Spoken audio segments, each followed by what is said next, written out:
Why is anxiety recovery so hard? Go ahead and smash that like button down below if you're ready to kick anxiety in the butt, and leave me a comment as well and let me know your thoughts on this. So anxiety recovery was one of the hardest things I ever had to do. And when I say anxiety recovery, I mean anxiety recovery from anxiety disorders, not everyday stress and anxiety that we need. Actually, believe it or not, humans need some stress and anxiety in their lives. That's actually healthy. But there obviously is an unhealthy version of that, and that's anxiety disorder, which you have to meet certain criteria for various disorders. Now, if you have this, you know that it's difficult to overcome. It's not like flipping on a light switch. It's not as simple as eating this certain food or taking this vitamin. There are many different things that you have to do in sequence to recover from anxiety. A lot of people aren't willing to sacrifice, the time, the energy. There's not a lot of people that have the courage or the bravery. There's a lot of things going on with that. So you have to make sure that you are ready for the long haul, because for some of you out there, you're going to be lucky and it may only take a few weeks to a couple months. Others, it could be like me, where it took me a year or even longer. So you have to be patient. Not everybody's the same. Not everybody's going to have the same exact formula, but I give you enough tips in my videos that you can get some things out of there that I really believe will speed up the process. So why is it so hard? There are many different layers and concepts to anxiety. It affects our lives in so many ways. For instance, for me, even things like finances. Financially, I was a wreck. Couldn't hold down a job for various reasons, from my physical symptoms to my panic attacks, to my tiredness and fatigue. Therefore, my finances were a wreck.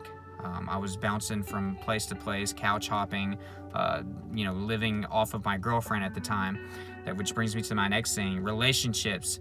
I pushed away family members. I distanced myself from friends out of shame and embarrassment. And I ruined a relationship of 4 years with the girl that I was with at the time. So that can happen. Many of you are experiencing that. Can really put a strain on relationships.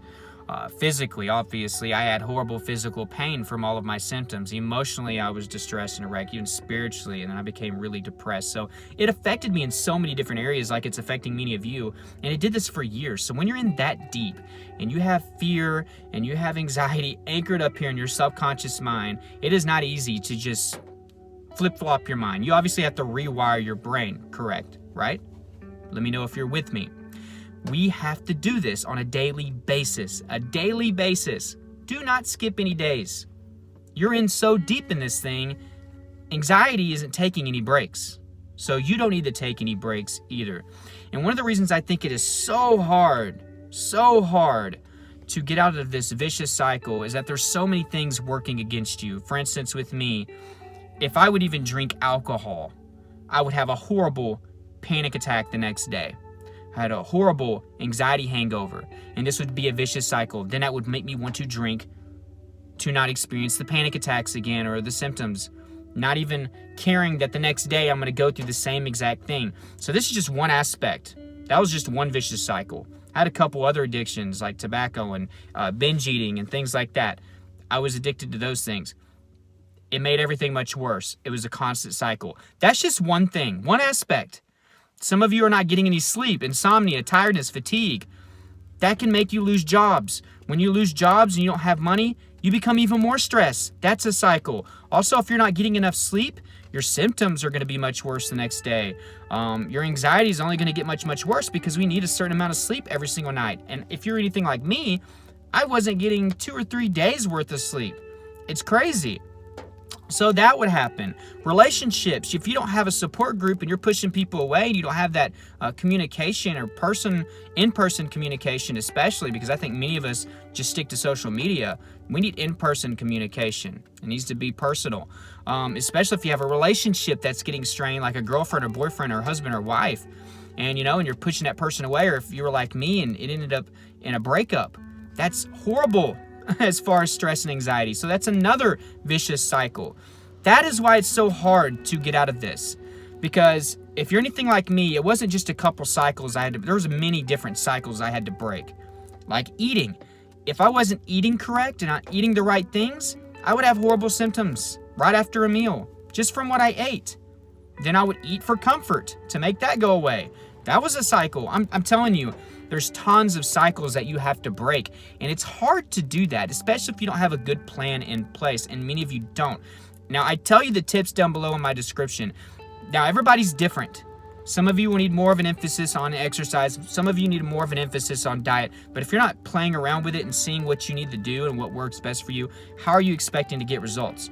Those tips are down there. But it does start with figuring out what's causing your anxiety. Some of you are actually bypassing the real root of your anxiety, whether you don't want to tap into that because you don't want to feel uncomfortable, or some of you might actually be lazy and not be looking deep enough. You've given up. There's ways of doing that, whether that be therapy, CBT, actual meditation and journaling. You can really access deeper parts of your mind and figure out what's going on.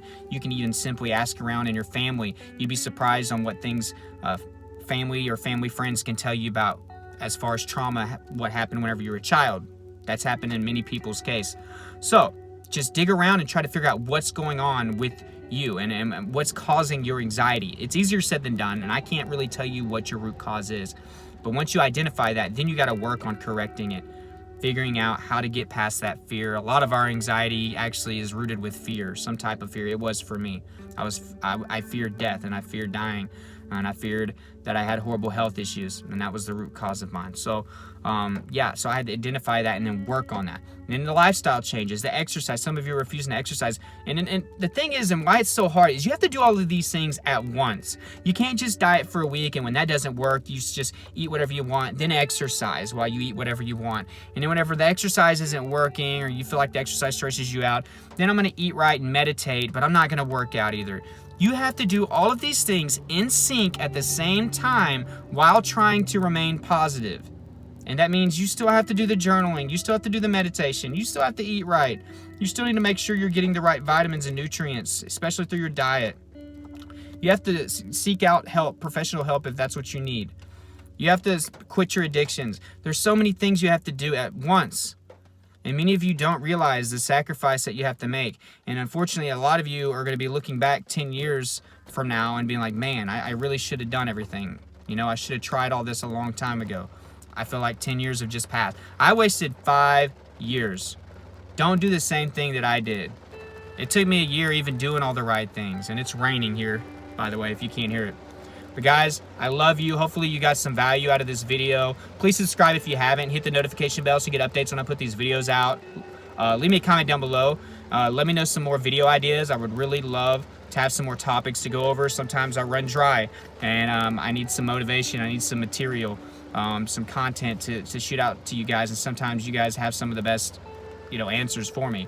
The description down below. Therapy, journals, check those out. The journals, the meditation journal, the morning journal, and the fat loss and nutrition journal. Great ways to help speed up your recovery. The therapy down below, it's a 1 week free trial. Try that if you haven't tried therapy, especially if you've been in this thing for months. Why not try it? It is cheaper than going to a therapist in person, and you get to choose your own therapist, for instance. There's more options probably, especially if you live in a small town like me. You can do it on your couch. So even if you have things like agoraphobia or panic attacks while driving, you don't even have to get in your car. You can simply sit on your couch and talk to your therapist like I'm talking to you now. So that's awesome. Some other things down there, my social media, the Snapchat, the Instagram, the Facebook. Please join the Facebook group, especially. We are over 14,000 members now, so that's really freaking cool. A lot of people that are going through anxiety disorders, so join that group. Aside from that, guys, thank you so much for watching. Stay tuned for more videos. I will talk to you